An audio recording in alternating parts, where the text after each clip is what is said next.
Ang tunay na simbolo ng Pasko kapag nagtutulungan ang bawat tao.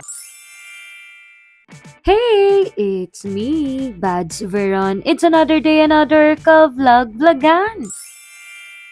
For today's kablog-vlogan nga mga kabads, isi-share ko nga sa inyo yung mga kaganapan namin sa paghahanda nga para sa aming Christmas party. At kahit marami na nga mga kaganapan ng lumipas, gusto ko pa rin i-share nga sa inyo itong mga pinagagawa namin. Dahil nga sobrang napaproud ako sa mga estudyante ko at pati sa mga magulang nila. Sobrang nakakatuwa at nakakakilig lang talaga na makita itong mga estudyante ko na sila na mismo yung nag-initiate para mag-decorate ng classroom. At syempre, kasama na rin yung mga iba pang magulang, especially yung mga officers. At heto naman nga ako gumawa ng simpleng pang-award para sa mga estudyante ko. Gumawa nga ako ng Face of the Christmas, King and Queen, Best Dress, and Best in Ramp. At kung nagtatanong nga kayo kung paano gumawa ng sash, ganito lang po. Syempre, ang unang-unang kailangan po natin ay ribbon. Pagkatapos, glue nga po, pero sasabihin ko sa inyo, medyo pangit nga itong nagamit ko. Mas maganda yung color white. At pagkatapos nga, glitters po. So, ang una pong gagawin, dun po sa ribbon, magsusulat ka kung ano po yung gusto mong isulat gamit nga yung glue. Pagkatapos, bubudburan mo na po ng glitters and ipagpag mo lang, ayan na. And finally, natapos na nga yung pag-aayos namin ng classroom. At heto nga, hinayaan ko yung mga estudyante ko na mag-decorate nga nitong pinto namin. At ito naman nga yung mga sash na natapos. And thank you so much kay Mother Carla sa pagbili nga po ng pan-decorate sa classroom. And salamat rin po kay Mother Manarang sa pagtulong nga po sa pagde-decorate. At syempre, para sa aming PTA President na si Mother Ann, maraming salamat po sa pagbabalot nitong mga gifts. At syempre, hindi lang po nagbalot,